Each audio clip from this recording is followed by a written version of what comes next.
ఇది ఒక dirty wife story. గురుగ్రామ్లో చోటు చేసుకుంది ఘటన. భర్తను ప్రియుడితో దారుణంగా చంపించింది ఆ భార్య.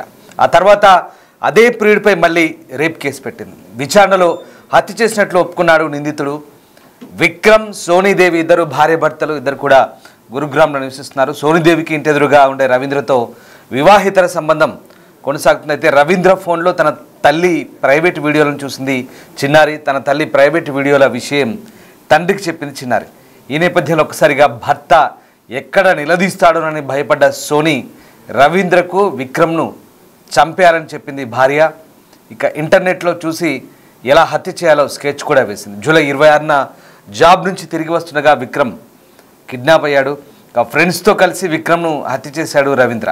ఆ తర్వాత తన భర్త కనిపించడం లేదంటూ పిఎస్లో ఆ భార్య ఫిర్యాదు చేసింది. 3 రోజుల తర్వాత రవీంద్ర తనను రేప్ చేశాడంటూ ఫిర్యాదు ఇచ్చింది. రేప్ చేసి వీడియోలు తీశాడంటూ ఎవరికైనా చెప్తే చంపేస్తానని బెదిరించాడంటూ సోనీ ఫిర్యాదు చేసిన పరిస్థితి. దీంతో రవీంద్రను అదుపులోకి తీసుకున్నారు పోలీసులు. విచారణలో సోనీకి తనకు వివాహితర సంబంధం ఉన్నట్లు రవీంద్ర బయటపెట్టాడు. ఇద్దరూ కలిసి విక్రమ్ను హత్య చేసినట్లుగా నిందితుడు ఒప్పుకున్నాడు. దీంతో మొత్తం బండారం బయటపడింది. ఈ ఘటన గురుగ్రామ్లో చోటు చేసుకుంది. చాలా దారుణమైన ఘటన. భర్తను చంపేందుకు ప్రియుడితో కలిసి కుట్ర పన్నింది ఆ భార్య. అనంతరం ఇంటర్నెట్లో యూట్యూబ్ వీడియోలు చూసి ప్రియుడితో కలిసి భర్తను హత్య చేయించింది. ఈ దారుణమైన సంఘటన దేశవ్యాప్తంగా సంచలనం సృష్టించింది.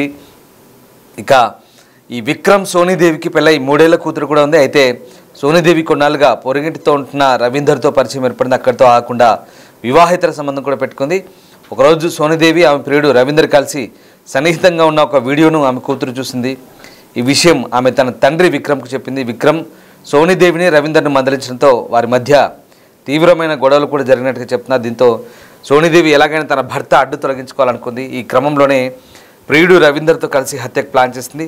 అందులో భాగంగానే హత్య ఎలా చేయాలి, శరీరాన్ని ఎక్కడ పారవేయాలనే వివరాలను ప్రియుడు ఆమె ఇద్దరు కలిసి ఇంటర్నెట్ యూట్యూబ్లో చూశారు. తర్వాత పక్కా ప్లాన్ ప్రకారం జూలై 26న ఆ రోజు రాత్రి రవీందర్ తన ప్రియురాలు భర్త విక్రమ్ ఇంటికి వెళ్ళాడు.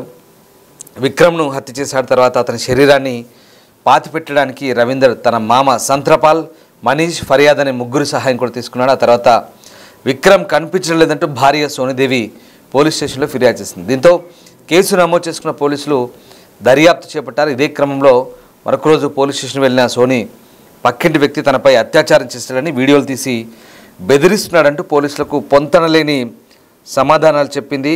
ఇంకా దీంతో సోనీదేవి ప్రవర్తనపై అనుమానం వచ్చిన పోలీసులు విచారించారు. అందులో భాగంగా మొదట రవీందర్ను అదుపులోకి తీసుకొని ప్రశ్నించారు. అక్కడే అసలు విషయం బయటపడింది. విక్రమ్ను హత్య చేసినట్లు ఒప్పుకున్నాడు. అతనిచ్చిన సమాచారం ఆధారంగా సోనీదేవి, ఆమెతో పాటు రవీందర్, హత్యలో భాగమైన సంత్రపాల్, మనీష్, ఫర్యాదులను కూడా పోలీసులు అరెస్ట్ చేశారు. పోలీసుల విచారణలో సోనీదేవి, రవీందర్ తమ నేరాన్ని అంగీకరించారు. ఇక కూతురు తమ సంబంధాన్ని బయటపెట్టడంతో విక్రమ్ను ఎలాగైనా చంపాలని ప్లాన్ చేసుకున్నట్లుగా వాళ్ళు పోలీసుల ముందు వెల్లడించారు. ఈ కేసులో 5గురిని అరెస్ట్ చేసి కోర్టులో హాజరుపరిచారు పోలీసులు. ఈ ఘటన ప్రస్తుతం సంచలనంగా మారింది.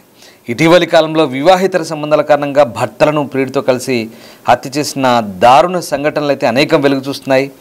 భర్త, కుటుంబం, పరువు, పిల్లలు, తల్లిదండ్రుల గురించి కొంచెం కూడా ఆలోచించకుండా కొంతమంది బరి తెగిస్తున్నారు. నిజంగా గతంలో చాలా చోట్ల ఇలాంటి ఘటనలు కూడా జరిగాయి.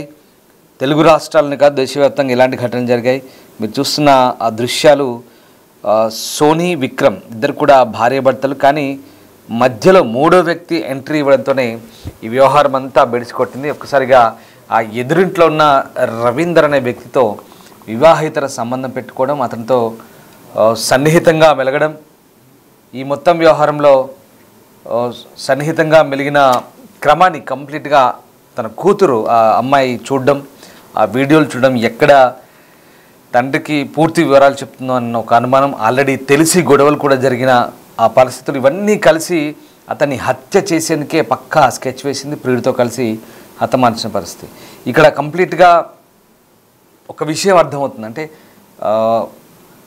3 ముళ్ళు వేసి చక్కగా సంసారం చేస్తున్న భర్తని కాదనుకొని, ఆ కూతుర్ని కాదనుకొని, మొత్తం ఫ్యామిలీని కాదనుకొని ఒక వేరే వ్యక్తి కోసం, పరాయి వ్యక్తి కోసం, 3వ వ్యక్తి కోసం, నిన్న మొన్న పరిచయమైన ఒక 3వ వ్యక్తితో ఆ వ్యక్తి వ్యామోహంలో పడి ఆ మోజులో ఏకంగా సంసారాన్ని కూలగొట్టుకుంది అమ్మాయి.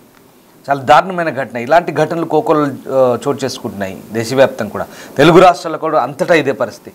ఇలా పరాయి వ్యక్తుల మోజులో, వివాహితర సంబంధాల మోజులో సొంత కుటుంబాన్ని విచ్ఛిన్నం చేసుకుంటున్న సందర్భాలు అనేకం కనిపిస్తున్నాయి. చాలా దారుణంగా మారుతుంది. అసలు మానవ సంబంధాలు ఎటుపోతున్నాయి కూడా అర్థం కాని పరిస్థితి. ఎక్కడ పోనీ ఇటువైపు వీళ్ళ తల్లిదండ్రులు ఏమనుకుంటారు, అటువైపు వాళ్ళ తల్లిదండ్రులు ఏమనుకుంటారు, పిల్లలు ఉన్నారు, సంసారం ఉంది, ఈ వ్యవహారం పరువు విషయము, సమాజం ఏమనుకుంటుంది, ఇవన్నీ కూడా ఎక్కడ వాళ్ళ మైండ్లో కనీసం కించిత ఆలోచన కూడా లేకుండా, విచక్షణ జ్ఞానం లేకుండా ప్రవర్తిస్తున్న సందర్భాలు మనకు కనబడుతున్నాయి. ఇప్పుడు దృశ్యాలు కూడా అలాంటివే.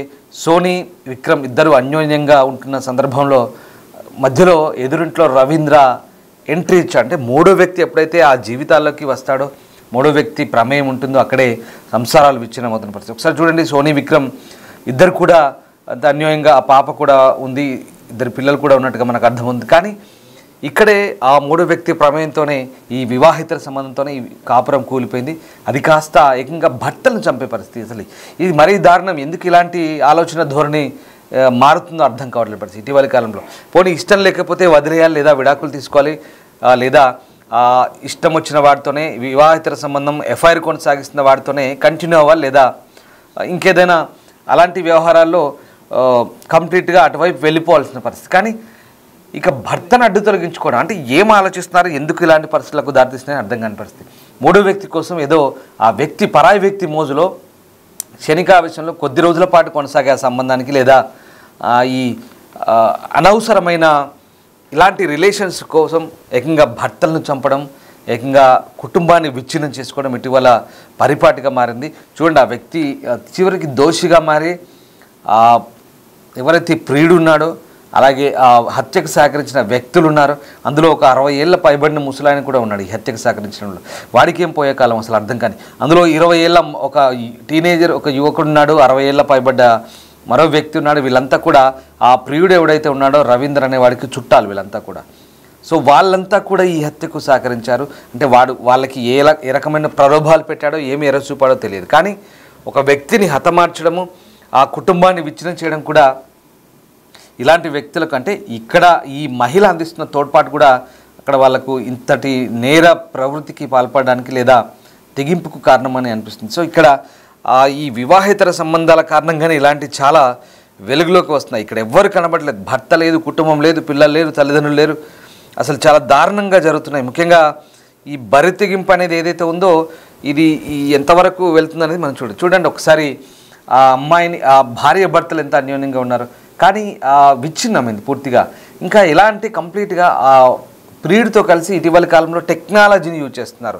మళ్ళీ ఎటొచ్చి టెక్నాలజీని వాడుతున్నారు. యూట్యూబ్లో ఎట్లా చంపాలి, ఎట్లా హత్యలు చేయాలి, ఏ రకంగా హతమార్చాలి, హత్య చేసినాక మనిషిని ఏ రకంగా మళ్ళీ ఆనవాళ్ళు లేకుండా చేయాలి. ఇంత చాలా చాలా క్రూరమైన ఆలోచన, చాలా దుర్మార్గమైనటువంటి ఒక రకమైన ఇడియాటిక్ థింకింగ్. ఇదంతా కూడా ఏంటి, అసలు ఈ ఆలోచన ధోరణికి కారణం ఏంటి, ఎందుకు ఇలాంటి మార్పు వస్తుంది, పెళ్ళిళ్ళకు ముందు ఎలా ఉన్నారు, పెళ్ళిళ్ళు అయిన తర్వాత ఎందుకు ఇలాంటి ఈ ఘటన చోటు చేసుకుంది. పోనీ ఆ ఇంట్లో పుట్టి పెరిగిన నేపథ్యంలో కూడా బాగానే చక్కగా చదువుకుంటున్నారు, తల్లిదండ్రులు చూసిన సంబంధాన్ని చేసుకుంటున్నారు, ఒప్పుకుంటున్నారు. కానీ తీరా సంసారం చేసిన క్రమంలో పిల్లలైన తర్వాత ఇతర వ్యక్తి మోజులో, పరాయి వ్యక్తి మోజులో ఇలా కుటుంబాలని పూర్తిగా విచ్ఛిన్నం చేసుకోవడం, లేదా నేరాలకు పాల్పడడం. ఇప్పుడు ఏంటి, పిల్లలు అనాథలుగా వెళ్తారు, తండ్రి కోల్పోయాడు, పిల్లలు అనాథలుగా ఉంటారు. ఎందుకంటే ఈ వ్యక్తి ఆల్రెడీ జైల్లో ఉంటుంది, కొన్నాళ్ళ పాటు జైల్లో ఉండాల్సి వస్తుంది. ఇక పిల్లలు వాళ్ళ బాగోగులు మళ్ళీ ఇటువైపు వాళ్ళు అటువైపు వాళ్ళు చూసుకోవాల్సిన పరిస్థితి. ఆ సందర్భంలో కూడా తేడాలు వస్తే పిల్లల పట్ల కూడా కొంత వివక్ష ఉంటుంది, కొన్ని ఇబ్బందికర పరిస్థితులు ఉంటాయి. ఏదేమైనా వీళ్ళు చేసే ప్రతి పని కూడా మొత్తం కుటుంబం మీద ఎఫెక్ట్ పడుతున్న పరిస్థితి కనబడుతుంది. అటు భర్తను ఎలాగో చంపేసింది, భర్త లేడు, ఇప్పుడు తల్లి జైలుకి వెళ్తుంది, మరి ఇప్పుడు ఆ పిల్లల పరిస్థితి ఏంటి, ఇటు అమ్మమ్మ వాళ్ళ వైపా లేదా నానమ్మ వాళ్ళ వైపు ఎవరో ఒకరి వైపు ఉండాలి. సో ఆ క్రమంలో వాళ్ళు కూడా అనేక రకాలైనటువంటి చీత్కారాలు, అవమానాలు లేదా ఏదో కొన్ని ఎదుర్కోకపోవచ్చు. కానీ వాళ్ళు ఈ వయసులో ఆ చిన్న పిల్లలు మానసికంగా ఇబ్బందులు పడాల్సిన పరిస్థితి. అంతేకాదు వీళ్ళు చేస్తున్న ఈ క్రమంలో సొసైటీ అంతా కూడా వాళ్ళ వైపు ఎత్తి చూపుతుంది. మీ అమ్మ ఇలా చేస్తున్నాను, మీ నాన్న ఇలా చేశాడను, ఇలా అయిపోయాడను, ఈ రకరకాల చర్చలు, వాదనలు అక్కడ ఉంటుంటాయి. పిల్లల మనసును గాయపరిచే అంశాలు ఇవన్నీ కూడా.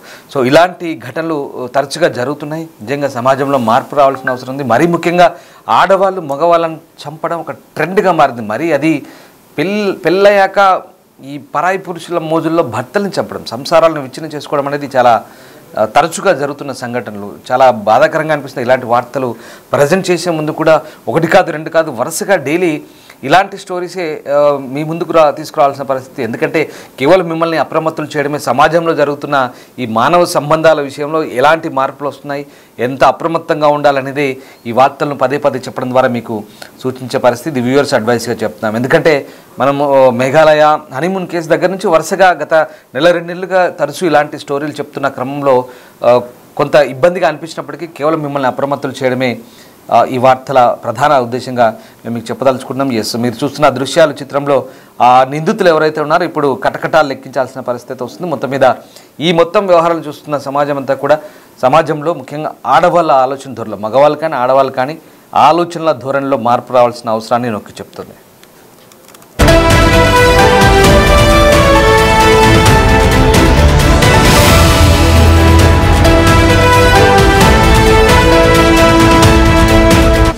The Big Folk Night 2025 celebrating the soul of Telangana. August 23 సాయంత్రం 6 గంటల నుండి ఎల్బీ స్టేడియంలో. టికెట్స్ బుకింగ్ కోసం ఎంట్రీ వాలా యాప్ను డౌన్లోడ్ చేసుకోండి.